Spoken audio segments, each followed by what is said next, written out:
अस्सलाम वालेकुम, मेरा नाम मुक़द्दस बट। क्रिप्टो मार्केट की तरफ अगर आप नज़र डालें तो क्रिप्टो करेंसीज़ की प्राइसेस को बहुत ज़्यादा पंप नहीं कर रही। ऐसे लग रहा है कि सारी मार्केट बिटकॉइन की तरफ देख रही है कि उसकी प्राइस कहाँ जाती है, उस हिसाब से मोमेंटम पकड़ेगी सारी मार्केट।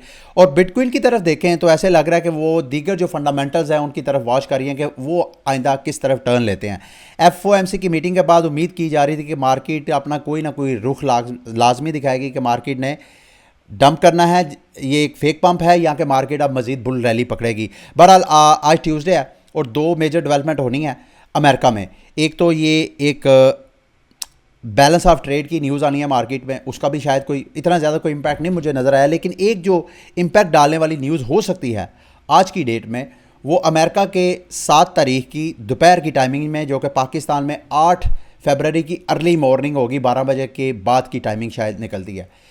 जेरेमी पॉल की स्पीच है, उस स्पीच का भी मार्केट के ऊपर इम्पैक्ट हो सकता है। ये दो न्यूज़ की तरफ जो है वो सारी मार्केट देख रही है। लेकिन ग्लासनोट के रिसर्चर्स ने अपनी जो पिछले हफ्ते की वीकली रिपोर्ट है वो जारी की है, ऑन चेन एनालिसिस करके बीटीसी की प्राइस का। सारी मैंने रिपोर्ट पढ़ी है। इस सारी रिपोर्ट का जो मुझे हासिल मिला है कि कहना ये चाह रहे हैं कि अब बेयर मार्केट जो है ऑलमोस्ट एंड हो रही है और अब बुल मार्केट की एंट्री जो है वो शुरू हो रही है। मैं थोड़ी सी आपके साथ इमेजेस भी शेयर करता हूँ जिस वजह से मैंने ये कंक्लूजन निकाली है। लेकिन इनकी ज़ुबानी सुनते हैं।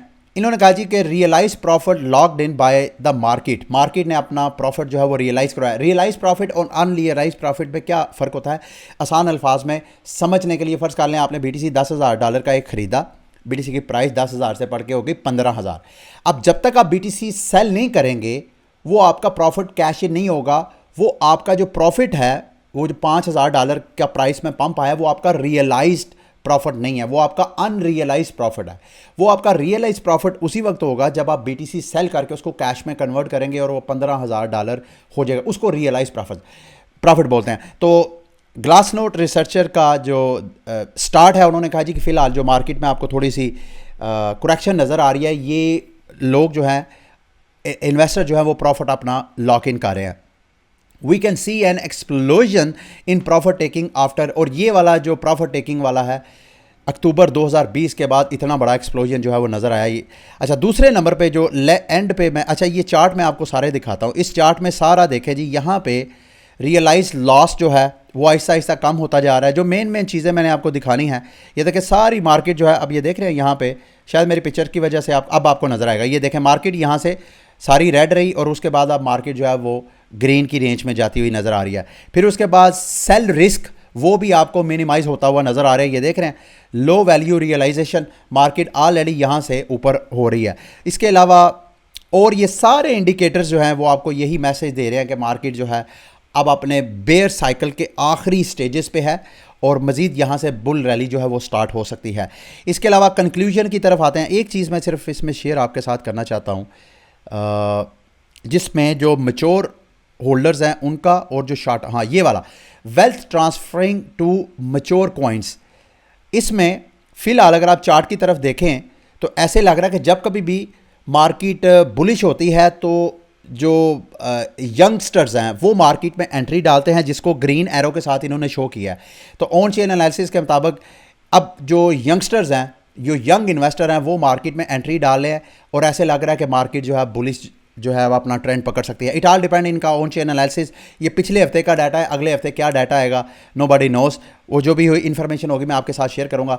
लास्ट में इनका कंक्लूजन क्या है वो मैंने आपके साथ शेयर करना है। ये कहते हैं it appears that the market is with in a transitional phase, कि मार्केट अपने आप को ट्रांजिट कर रही है एक फेज से दूसरे फेज में, evolving from the late stages of a bear, यानी बेयर मार्केट के जो आखिरी दिन या लम्हात है उससे वो अपने आप को ट्रांजिट कर रही है एक अगले फेज़ में, जिसको आप बुल फेज़ कह सकते हैं, to the beginning of a new cycle, एक नया साइकिल। ये उनका पिछले हफ्ते का ऑन चेन एनालिसिस के बाद ये उनकी एक ओपिनियन है। ओपिनियन गलत भी हो सकती है, लेकिन ये ओपिनियन है, मैंने आपके साथ शेयर की। मार्केट के साइकिल की मैं बात कर रहा था, ये मेरी इमेज मेरी नज़र से गुजरी, मैंने सोचा मैं आपके साथ शेयर करता हूँ। इसमें मैं माफ़ी चाहता हूँ, मेरी पिक्चर की वजह से शायद कुछ चीज़ें नज़र ना आ रही होगी, लेकिन मैं आपको एक्सप्लेन कर देता हूँ। मार्केट जो है वो एक मुख्तलिफ साइकिल के साथ चलती है। अगर आप काफ़ी देर से हैं इस मार्केट में तो अभी तक आपकी अंडरस्टैंडिंग डेवलप हो चुकी होगी कि मार्केट का एक बुल साइकिल होता है, फिर बुल के बाद बेयर साइकिल होता है। इस सारे ये जो साइकिल्स होते हैं इसके अंदर कई कई आइडियाज़ जो हैं, बेयर मार्केट जो होती है उसको एक आम परसेप्शन ये है कि जब मार्केट बेयर होती है उस कंसोलिडेशन पीरियड के अंदर बहुत सी मार्केट के अंदर नए नए नैरेटिव बनते हैं, नए नए आइडियाज़ जो हैं फ्लोट होते हैं। उन आइडियाज़ को फिर उसके बाद जब रियलाइज़ किया जाता है, जब उसके अंदर सरमायाकारी की जाती है, तो फिर एक नया बुल साइकिल स्टार्ट होता है, एक नया साइकिल स्टार्ट। यानी बेयर मार्केट में, बेयर मार्केट एक तरह का सिग्नल होता है कि जो बुल मार्केट के नैरेटिव थे उनमें बहुत फ्लॉज था, कुछ क्राइसिस आते हैं, मार्केट हो जाती है बेयरिश। उस बेयर मार्केट के अंदर पुराने नैरेटिव साइड पे और नए नैरेटिव जो है वो आते हैं, वो फिर नए नैरेटिव अपने मार्केटिंग करते हैं, पैसा इकट्ठा करते हैं। जब वो पैसा करते हैं, इन्वेस्टमेंट आती है, तो बुल साइकिल जो है वो स्टार्ट हो जाता है। एक हिस्टोरिक मैं आपको पिक्चर दिखाना चाहता हूँ यहाँ पे। जो फर्स्ट बेयर मार्केट थी वो क्राइसिस क्यों आया? उस वक्त एम्प्टी गॉक्स एक्सचेंज था, उस वक्त 70% मार्केट शेयर उसके पास था, वो क्रैश हुआ, हैक हुआ। लेकिन उसी पीरियड के अंदर, उस मार्केट क्रैश के अंदर दो बड़ी बड़ी डेवलपमेंट हुई। एक तो अमेरिका ने बिट लाइसेंस की अप्रूवल दी, ये 2014-15 की बात है, और उसी वक्त इथीरियम की इनोवेशन के बारे में बात की जा रही थी कि यार बिटकॉइन के ऊपर हम कोई भी टोकन लॉन्च नहीं कर सकते, कोई भी इनोवेशन नहीं लॉन्च कर सकते, तो क्यों ना हम कोई ऐसा ब्लॉकचेन लाएं जिसके अंदर हम स्मार्ट कॉन्ट्रैक्ट के जरिए डीफाई प्रोटोकॉल्स यानी डैप्स वगैरह लॉन्च कर सके। तो उस बेयर मार्केट के अंदर, फर्स्ट बेयर मार्केट के अंदर इथीरियम की इनोवेशन की थाट आई। जब वो आइडिया जो है मार्केट किया गया तो अगला बुल साइकिल आया। उस बुल साइकिल के अंदर क्या क्या चीज़ें इमर्ज हुई?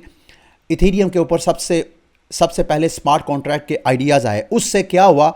आईसीयू का बूम आया, नए नए टोकन्स इथीरियम की ब्लॉकचेन के ऊपर लॉन्च होते थे, वो अपना आईसीयू करते थे, सस्ते में टोकन देते थे, अपनी मार्केटिंग करते थे, पैसा कैप्चर करते थे। उनमें से 80-90% स्कैम थे, 10-20% ने उस बुल साइकिल के अंदर अच्छा खासा गेन किया।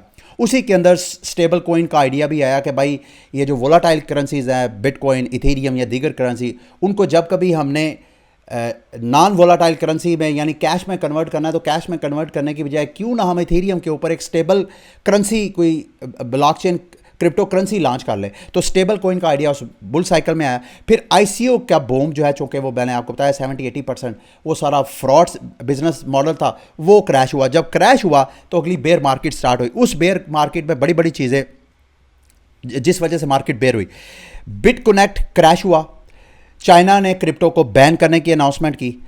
उस मार्केट क्रैश के अंदर फिर नए नए आइडियाज़ फ्लोट हुए। स्टेबल कॉइन में यूएसडीसी जो है, टेथर के हवाले से बहुत सी न्यूज़ आना शुरू हो गई कि वो स्कैम है, फ्रॉड है, ट्रांसपेरेंट नहीं है। फिर नया स्टेबल कॉइन यूएसडीसी ने, सर्कल ने अपना यूएसडीसी लॉन्च किया। उसी बेयर मार्केट के अंदर प्ले टू अर्न मॉडल की पॉपुलैरिटी का सिलसिला स्टार्ट हुआ। क्रिप्टो किटीज़ गेम के हवाले से मैंने आपको बताया था ना। फिर उसी सिचुएशन के अंदर NFTs का आइडिया भी फ्लोट किया गया, ये यूनिस्वाप। अच्छा सॉरी, ये जो पिछला बुल साइकिल था जिसमें इथीरियम के ऊपर स्मार्ट कॉन्ट्रैक्ट, उसी के अंदर सेंट्रलाइज एक्सचेंजेस का आइडिया भी for the first time market में आया। एम्प्टी गॉक्स के बाद आइडिया आया कि यार क्यों ना हम ये जो क्रिप्टो करेंसी स्टेक करते हैं इसके लिए कोई सेंट्रलाइज प्लेटफॉर्म होने चाहिए। जबकि अगली बेयर मार्केट के अंदर ये फैसला किया गया कि ट्रेडिंग के लिए हमें सेंट्रलाइज प्लेटफॉर्म की ज़रूरत नहीं है, डिसेंट्रलाइज प्लेटफॉर्म की ज़रूरत है। तो उसमें ये आपको यूनिस्वाप या इस तरह के जो आइडियाज़ थे कि जो यूज़र्स हैं वो लिक्विडिटी प्रोवाइड करेंगे, ना कि जो सेंट्रलाइज प्लेटफॉर्म है वो लिक्विडिटी प्रोवाइड करेगा।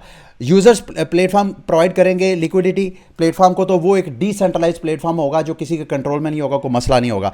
बहरहाल उस बेयर मार्केट के अंदर ये DeFi, NFT, play to earn game के मॉडल प्रेजेंट किए गए। उन्होंने मार्केटिंग की, मार्केट फिर दोबारा बुलिश हुई तो उसके अंदर BTC की इंस्टीट्यूशनल अडॉप्शन की खबरें आना शुरू हुई। ये थर्ड बुल मार्केट के अंदर है। फिर प्ले टू अर्न जो मॉडल्स हैं जैसे ऑक्सी इन्फिनिटी है, इस तरह की गेम ने उस बुल मार्केट के अंदर अच्छा खासा पैसा कैप्चर किया। डीफाई अडॉप्शन हुई, NFT अडॉप्शन हुई, मल्टी चेन अडॉप्शन हुई, ये सारा कुछ हुआ। फिर इथीरियम के जो कंपिटिटर्स थे वो मार्केट में आए। उन्होंने जैसे ही पॉपुलैरिटी बढ़ी इथीरियम के स्मार्ट कॉन्ट्रैक्ट की, तो ट्रैफिक बढ़ने की वजह से इथीरियम चोक होना शुरू हो गया, उसकी ट्रांजैक्शन फीस बढ़ना शुरू हो गई। उसके ट्रैफिक उसको स्केलेबल बनाने के लिए मार्केट में बहुत से सोल्यूशन आए, उन्होंने बड़ा गेन किया। अब उस बुल मार्केट के बाद जब अभी बेयर मार्केट स्टार्ट हुई है, तो ये जो सारे इथीरियम किलर्स थे उन्होंने सारे ने क्रैश करना शुरू किया। सबसे पहले FTX, लूना, फिर वेंचर कैपिटलिस्ट जो थे फर्म्स थे जैसे थ्री एरोस कैपिटल, फिर borrowing lending platform Voyager Capital, या जितने इस तरह के, उन सब की वजह से मार्केट क्रैश ही। अभी जो करंट सिचुएशन है इसके अंदर वो बहुत से नैरेटिव मैं आपके साथ टाइम टू टाइम शेयर भी करता आ रहा हूँ, मोटे मोटे मैं आपको रिपीट करवा देता हूँ। अब ये जो इस वक्त डाओ का आइडिया इस बेयर मार्केट के अंदर बहुत पॉपुलैरिटी, मेटावर्स का आइडिया, आर्टिफिशियल इंटेलिजेंस का आइडिया, फिर उसके बाद इथीरियम के मर्ज और इथीरियम के ऊपर लेयर 2 इकोसिस्टम बिल्ड करने का अब आइडिया फ़िलहाल अगले बुल रन को जो है स्टार्ट कर सकता है। तो ये 2000 चीज़ें थी, मैं चाह रहा था आपके साथ शेयर करूं, एक तरह का सारी हिस्टोरिकल बता के, तो आपको बताऊं कि हर साइकिल जब आता है उसमें नैरेटिव कैसे मार्केट को पंप करने में हेल्प आउट करते हैं, और जब उस नैरेटिव के अंदर जो पुअर प्लेटफॉर्म होते हैं जिन्होंने हाइप क्रिएट करके मार्केट से पैसा इकट्ठा किया होता है, चूँकि वो सस्टेनेबल नहीं होते, वो क्रैश करते हैं, तो मार्केट फिर जो है अगले बेयर साइकिल के अंदर जो है वो चले जाती है। बहरहाल ग्लास नोट रिसर्च और ये दोनों चीज़ें मुझे उम्मीद करता हूँ कि आपके लिए इन्फॉर्मेटिव रही होगी। कल मैंने आपके साथ यूनिस्वैप की वोटिंग के हवाले से बताया कि यूनिस्वैप ने BNB चेन के ऊपर अभी भी उसकी सोशल मीडिया के ऊपर टॉक चल रही थी। मेरी वीडियो बनाने के बाद मैंने कहा कुछ अपडेट है वो आपके साथ शेयर कर दूंगा। CZ ने जनाब इसके ऊपर एतराज़ किया, क्यों नहीं करना था, क्योंकि CZ की अपनी BNB चेन है। तो CZ ने कल एक ट्वीट की, क्या यूनिस्वैप जो है A16Z जो कि वेंचर कैपिटलिस्ट है, जिसके वोट की वजह से ये प्रपोजल जो है ऑलमोस्ट रिजेक्ट हो गई है, तो CZ ने उस पर एतराज़ किया, एक तरह का टॉन्ट किया, बराह रास्त एक ओपन डिस्कशन की, लेकिन वो ओपन डिस्कशन के अंदर भी आप जो है थॉट प्रोसेस CZ का वो देख सकते हैं। एतराज़ किया उसके ऊपर जो वेंचर कैपिटलिस्ट के फर्म है, उनके ये हेड ऑफ इंजीनियरिंग है, इन्होंने कहा जी कि जितनी गलत इन्फॉर्मेशन हमारे ख़िलाफ़ फैलाई जा रही है कि हमने कोई यूनिस्वैप की फाउंडेशन को के गवर्नेंस में हमने उसको कोई कंट्रोल किया, वैसा नहीं है। हमारे पास जितने टोकन्स हैं उसका 40 मिलियंस तो हमने डेलीगेट कर दिया, और जिसको वो टोकन्स डेलीगेट हमने किए हैं, हमने उनके साथ कोई ऐसी एग्रीमेंट नहीं किया कि जहां हमने वोट कास्ट करना है आपने भी उसी तरह वोट कास्ट करना है। उनकी अपनी मर्ज़ी है, अगर वो हमारे हक़ में जहां हमने वोट कास्ट किया है वो वहाँ भी डाल सकते हैं और वो हमारे अगेंस्ट भी डाल सकते हैं। हमने 15 मिलियन टोकन जो है वो इस वजह से किए हैं, जो मैंने कल आपको वजह बता दिया। बहरहाल फ़िलहाल जो यूनिस्वैप के टोकन है, मैं देख रहा था उसकी टोटल सप्लाई जो है वो 1 बिलियन टोकन होने हैं, जिसमें से ऑलमोस्ट 762 मिलियन सर्कुलेशन में है। यूँ समझ लें कोई 250 मिलियन टोकन अभी भी सर्कुलेशन में नहीं है जिन्होंने आना है। मैक्सिमम इसकी सप्लाई कैप है यूनिस्वैप की। अगर 764 मिलियन टोकन में से अगर 50 मिलियन 60 मिलियन अगर इस एक वेंचर कैपिटलिस्ट फर्म है, तो इतना ज़्यादा कोई इसका प्रेशर तो नहीं है, लेकिन बहरहाल उसके एक वोट की वजह से एक प्रपोजल जो है वो रिजेक्ट हो गया, जिस वजह से मार्केट में यूनिस्वैप अभी भी जो है वो मौजूद बहस बना हुआ है। स्टार्ट में मैंने आपको जो मैंने हिस्टोरिकल बेयर और बुल साइकिल का बताया था, उसमें मैंने आपको बताया था कि इथीरियम के लेयर 2 इकोसिस्टम जो है नेक्स्ट बुल रन में बहुत अच्छा खासा गेन करेगा, मार्केट से बहुत पैसा कैप्चर करेगा। ये ब्लूमबर्ग के स्ट्रेटजीज हैं, उनकी ओपिनियन के मुताबिक इथीरियम के लेयर 2 इकोसिस्टम के ऊपर जो सबसे ज़्यादा इनकी नज़र में जो सल्यूशन पॉपुलैरिटी गेन करेगा वो है पॉलीगॉन। मैं आप 2-4 चीज़ें हैं वो मैं आपके साथ शेयर करना चाहता हूँ। पॉलीगॉन के हवाले से ऑलरेडी मैं आपको रिपीट कर चुका हूँ। मेरी ओपिनियन ये थी कि जब इथीरियम की शार्डिंग लॉन्च होगी तो इकोसिस्टम सारा फारग हो जाएगा, लेकिन अब जो बदलती सूरत हाल है उसके मुताबिक मुझे भी सोच को बदलना पड़ा है। मैं आपसे भी कहूँगा, आप अभी अगर आप फ़िलहाल पॉलीमेटिक का जो रैंकिंग देखें, ग्लोबल रैंकिंग देखें क्रिप्टो मार्केट की, तो वो 10वें नंबर पे है। ये जितनी डेवलपमेंट हो रही है पॉलीगॉन के मुताबिक, और कल के परसों मैंने आपके साथ शेयर किया था कि इसके जो संदीप हेड हैं उनकी ओपिनियन मैंने आपके साथ शेयर की थी। वो समझते हैं कि बिटकॉइन और इथीरियम के बाद अगला जो टॉप क्रिप्टो करेंसी होना चाहिए वो पॉलीमेटिक होना चाहिए। आपने मुझे बताना है कि आपकी इस हवाले से क्या ओपिनियन है। मैं आपको बता देता हूँ, पॉलीमेटिक देखें बहुत डेवलपमेंट कर रहा है ब्लॉकचेन टेक्नोलॉजी के हवाले से। पॉलीगॉन एक वक्त में वो जो इथीरियम के इकोसिस्टम के ऊपर जो मुख्तलिफ सल्यूशंस है ना, जिसमें plasma, side chain, roll ups, ये तीनों के ऊपर ऑलरेडी पॉलीमेटिक, यानी Polymatic at a time plasma भी है, उसकी प्लाज्मा चेन भी है, Polymatic at a time side chain भी है, और पॉलीमेटिक आजकल roll ups, zero knowledge roll up के ऊपर भी काम कर रहा है। तो पॉलीमेटिक के हवाले से जितनी डेवलपमेंट हो रही है, शायद यही वजह है कि जो इस तरह के एनालिस्ट हैं उनकी ओपिनियन के मुताबिक जो है आइंदा इथीरियम के लेयर 2 इकोसिस्टम है। अभी भी जब मैं वीडियो बना रहा हूँ, सबसे ज़्यादा इथीरियम को जो बेनिफिट मिल रहा है वो ट्रैफिक की सूरत में, वो मार्केट में कैपिटल कैप्चर करने की सूरत में वो पॉलीमेटिक से मिल रहा है। और आइंदा भी ऐसे लग रहा है कि इस रेस में ऐसे लग रहा है कि शायद पॉलीमेटिक आपको सबसे ज़्यादा लीड करता हुआ नजर आए। बहरहाल और भी सोल्यूशन आइंदा आने वाले वक्तों में क्या क्या डेवलपमेंट होती हैं वो जो भी होगी, लेकिन फ़िलहाल की डेवलपमेंट के मुताबिक पॉलीमेटिक जो है वो मज़ीद उसका फ्यूचर बहुत ब्राइट है। जो पॉलीमेटिक के इन्वेस्टर हैं उनको मेरा मशवरा ये है कि अगर उनके पास ऑलरेडी इस टोकन में इन्वेस्टमेंट है तो उसको मज़ीद होल्ड कर सकते हैं। मुमकिन है अगले बुल रन में इसकी जो प्राइस $1 20-25 पे ट्रेड हो रही है, ये कोई पता नहीं ऊपर $2-3-4-5 तक भी जा रहा है। आई डोंट नो, मैंने जितने साबका बुल मार्केट में प्रडिक्शन की थी, बेयर मार्केट के अंदर सारी वो रद्दी हो गई, तो इस वजह से मुझे आपकी बातें और सलावातें भी सुननी पड़ती हैं। तो अभी बेयर मार्केट के अंदर की कैलकुलेशन जो है वो मैं कह रहा हूँ मुमकिन है कि अच्छा खासा मार्केट जो है वो गेन करे। अच्छा, क्रिप्टो बैंक है जोनो, इन्होंने अपनी जो सर्विसेज थी क्रिप्टो करेंसीज को वो प्रोवाइड करने दोबारा रिज्यूम की हैं। इनके जो हेड हैं, मैं उनका नाम क्या है मैं अभी आपके साथ शेयर करता हूँ, वरुण देश पांडे। उन्होंने अनाउंसमेंट किया कि हमारी ज़ीरो हैश जो क्रिप्टो कस्टोडियन फर्म है उनके साथ एग्रीमेंट हो गई है, तो हम अपनी सर्विसेज वगैरह जो डिपॉजिट और विड्रॉवल की वो एक्टिव कर देंगे। लेकिन बाइनांस के हवाले से रिपोर्ट है, बाइनांस कल से यानी 8 फरवरी से बाइनांस जितने यूएसडी की बैंक ट्रांसफ़र्स हैं, यानी आप बैंकों के ज़रिए जो डिपॉजिट लेते थे बाइनांस पे या बाइनांस से विड्रॉवल लेते थे बैंकों में, वो सर्विसेज कल से जो है बंद करने जा रहे हैं। इस हवाले से आप को मैं पहले ही ज़हनी तौर पे तैयार कर रहा हूँ।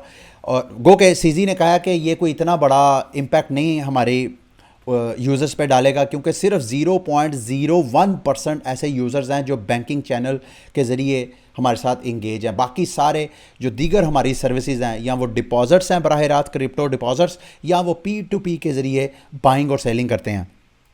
ठीक है, डोज कोइन और शिबा कोइन के हवाले से मीम कोइन का, अच्छा अगले ये भी मैं आप लोगों से आपकी ओपिनियन चाहता हूँ, आपने मेरे साथ शेयर करनी है कि अगले बुल रन में आप क्या समझते हैं, मीम कोइन का क्या फ्यूचर है। क्या मीम कोइन अगले बुल रन में, क्योंकि पिछला जो बुल रन था उसमें मीम कोइन की प्राइसेस अच्छी खासी पम्प की थी, क्या आप क्या समझते हैं, क्या इन्वेस्टर इतने मैच्योर हो गए हैं कि वो मीम कोइन में इन्वेस्टमेंट करने की बजाय जो सही जेन्युइन ब्लॉकचेन टेक्नोलॉजीज़ हैं वहाँ पे इन्वेस्टमेंट करें, या आप समझते हैं कि अभी भी मीम कोइन का फ्यूचर है। अभी फ़िलहाल डोज कोइन की करंट प्राइस सिचुएशन में देखें तो 62% डोज कोइन के ऐसे इन्वेस्टर हैं जो कि प्रॉफिट में हैं, 35% ऐसे हैं जो अंडर वाटर हैं यानी आउट ऑफ द मनी है, जो 62% है वो इन द मनी है, जबकि 2% ऐसे हैं वो एट द मनी है यानी न्यूट्रल हैं, ऑलमोस्ट इवन है।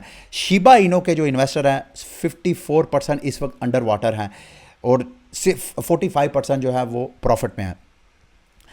अगर हम दोनों की टॉप रैंकिंग की बात करें तो बावजूद इसके कि ये जो मीम कोइंस हैं जिनका कोई यूज़ केस नहीं, सिर्फ ये स्पेकुलेटिव क्रिप्टो करेंसीज आप कह सकते हैं, फिर भी डोज कोइन जो है टॉप 10 करेंसी यानी रैंकिंग अगर देखी जाए तो 9वें नंबर पे डोज कोइन आता है और 12वें नंबर पे टॉप 12 क्रिप्टो करेंसीज में जो मीम कोइंस हैं वो आ रहे हैं। हालांकि जो जेन्युइन टेक्नोलॉजीज़ हैं जैसे पोल्का डॉट है वो आपको 13वें नंबर पे नज़र आ रहा है, इसी तरह एवलांच, ट्रॉन, मतलब ये सारे जो सही चेन लिंक, अब सारी ब्लॉकचेन टेक्नोलॉजी को सर्विस प्रोवाइड करने वाला वो 22वें नंबर पे है।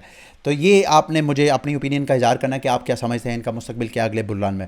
अच्छा जी, लास्ट में एक दो न्यूज़ है वो आपके साथ शेयर करके, अरे बड़ा इंटरेस्टिंग ये एक हादसा हुआ है। ये एक क्रिप्टो गेम थी वेब एवर्स, उनके फाउंडर है जी अहमद शम्स साहब। उन्होंने कहा कि हमारे गेमिंग प्रोजेक्ट के ऊपर किसी बंदे ने इन्वेस्टमेंट करनी थी, उसने कहा जी आए हमारे साथ मीटिंग करें, पर्सनली हम देखेंगे आपके क्या आइडियाज़ है, फिर हम इन्वेस्टमेंट करेंगे। कहते हैं जी रोम में, इटली का जो कैपिटल है रोम में, वहाँ एक होटल में हमने मीटिंग की। मीटिंग के दौरान ही पता नहीं क्या हुआ, हमारे जो वॉलेट है ट्रस्ट वॉलेट में हमने अकाउंट बनाया और अकाउंट बना के उसने मेरे अकाउंट की सिर्फ पिक्चर ली है। मैंने कोई सीड फ्रेजेस शेयर नहीं की, मैंने कोई प्राइवेट की शेयर नहीं की, सिर्फ पिक्चर लिया है। और उनके जाने के बाद, मीटिंग के बाद विद इन फ्यू मिनट हमारे ट्रस्ट वॉलेट से $4 मिलियन जो है वो ट्रांसफ़र हो गया, हैक हो गया। हैकर जो है वो बहुत आगे हैं, मतलब ये बड़े बड़े डेवलपर हैं, उनकी समझ से भी बाहर है। चाइना, मेरा ख्याल कल परसों मैंने आपको बताया था माइक्रोसॉफ्ट भी जो है आर्टिफिशियल इंटेलिजेंस के ऊपर काम कर रहा है। अब चाइना का जो सर्च इंजन है, जो कि गूगल का कंपटीटर आप समझ लें, चाइना का गूगल जो है वो बैडू है। बैडू, अगर मैं सही प्रनाउंस कर रहा हूँ, बेदू है, बेदू मेरा ख्याल है सही प्रनाउंस होगा।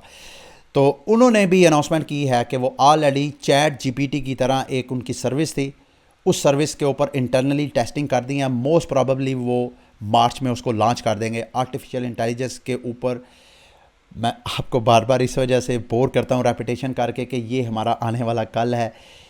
इसने आके हम सब, ऐसे लगता है कि ये जितनी आर्टिफिशियल इंटेलिजेंस के ऊपर जितनी स्पीड से काम हो रहा है, एक वक्त आएगा कि हमारी आइंदा चंद सालों के अंदर हर बंदा जो है घर में बैठेगा, हम सब की जो सर्विसेज हैं वो सारी सर्विसेज, मोस्टली नॉट एवरीथिंग, लेकिन मोस्टली वो सर्विसेज को रिप्लेस कर देंगे बॉट्स के ज़रिए। बॉट्स के माइंड के अंदर आर्टिफिशियल इंटेलिजेंस होगा जो इंसान की थिंकिंग की तरह वो थिंक प्रोसेस करता है।